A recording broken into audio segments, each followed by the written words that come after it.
उमासहस्रं 32 स्तवकं 32 chapter.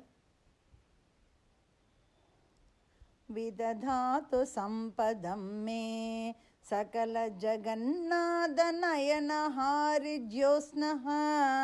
शीत अन्धकारहारी हासशशी कश्चित् अङ्गरहितो मातुः करुणारसार्द्रहृदया हृदयान्तरनिर्यदच्च वीचिस्मेरा प्रमदेश्वर प्रियतमा पादप्रेषस्य भवतु कल्याणाय। कारणकार्यविभेदात् रूपद्वितयं तवाम्ब यद् ऋषिप्रोक्तं तत्रैकं भर्तुमिदं विहर्तुम् अन्यत्तु भूतभर्तुर्लने श्रोतुं स्तोत्रविशेषं भक्तविशेषं च बोद्धुमय मीदृगीति दातुं च वाञ्छितार्थं तव मातः चन्द्रलोकरूपं भवति कीशकिशोरन्यायात् कारणरूपं तवाम्ब योगी दत्ते ओतु किशोरन्यायात् भक्तं परिपासि कार्यरूपेण त्वं दृढधारणान चेत्वत् च्यवते योगी महेश नयन ज्योत्स्ने नायं ममेति भावः तव यदि सद्यः सवित्रिभक्तं त्यजसि शिथिलधृतिर्योगी स्याद्बाह्यैः विषयैर्नितान्तमाकृष्टो यः श्रियमतिलुप्यति ते भक्ते अहन्ता प्रसारकलुषे मातः साहङ्कृतिर्न भक्तिः सबाह्यविषयाधृतिर्न सर्वेश्वरिते अविजानन्तावेतद्भक्तो योगी च नैव सिद्धौ स्यातां व्यक्तित्वादपि यस्य प्रियं त्वदीयं सवित्रिपादाम्भोजं सोद्भुतशक्तिर्भक्तो भगवति किं किं करोति नास्मिन् जगति व्यक्तित्वलोभविवशे सिद्धः कामोऽपि भवति समवच्छिन्नः प्राप्तोऽपि सलिलराशिं सलिलानि घटः कियन्ति सङ्गृह्णीयात् जीवन्नेव नरो यः सायुज्यं ते प्रयाति शम्भो प्रमदे सर्वे कामास्तस्य प्रयान्ति वशमाशु वीतविविधभ्रान्तेः व्यक्तित्वं तुभ्यमिदं मनीषया मे प्रदत्तमधिकारिण्या बहुकालभोगबलतो विवदति देहो मदम्ब किं करवाणि स्थूलेन वश्मना सह सूक्ष्माकलहं मतिर्न कर्तुं शक्त्या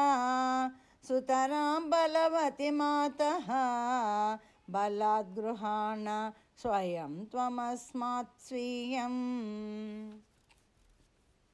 सर्वेषां हृदि यस्मात् त्वम् असि प्राणात्मिकाम्ब हेतोस्तस्मात् अखिलप्राण्याराधनम् आराधन निर्विशेषमगपुत्रि तव जुह्वति केऽपि कृशाणौ तस्मात् प्राप्तिस्तवेति सम्पश्यन्तः अपरे प्राणिषु जुह्वति साक्षात्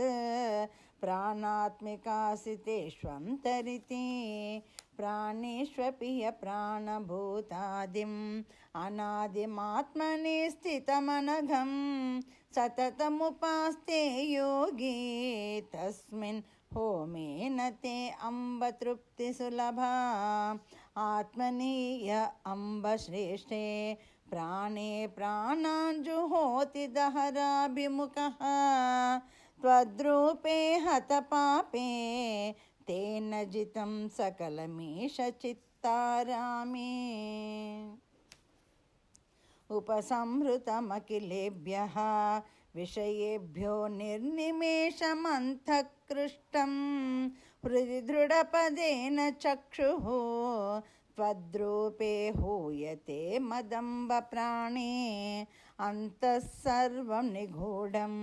श्रेष्ठप्राणस्य देवि तव भागस्य शृण्वदिव प्रणवाख्यं श्रवणं तत्रैव भवति जगदम्बहुतं सर्वेषां मन्त्राणां स्तोत्राणां चेशचित्तनादे प्रकृतौ गूढं सदा स्वरन्त्यां प्राणन्त्यां त्वयि जुहोति मौनी वाचं देहे स्खलति मनश्चेत् विषयेषु हुतं ददाति विषयात्मत्वम् आवृत्तं यदि देहात् सूक्ष्मायां त्वयि हुतं त्वदाकृति भवति त्वग्रसनघ्राणानाम् अनुभूतिः प्राणशक्तिः स्यात् कुर्वाणः कं नार्पयते भोगं भगवति ते सर्वलोकपार्थिववनिते गच्छन् कुर्वन् विसृजन् रममाणश्चाम्ब सकललोकाधीशे ह्यः केवलां क्रियामपि चिन्तयते तेन नित्ययज्ञः क्रियते सर्वेषामग्नीनां प्राणाग्निस्तव विभूतिरुक्तः श्रेष्ठः तस्मिन् हुतं तु सुहुतं द्रव्याणि धियः क्रियाश्च मन्त्रप्रणवः आर्या गीतेना मया मधुरीकृतमधुसूदादिमाधुर्यरसः वर्गो गणपतिवदनात् निष्क्रान्तो भवतु सर्वसुदृशप्रीत्यै श्री उमये नमः श्री उमये नमः श्री उमये नमः।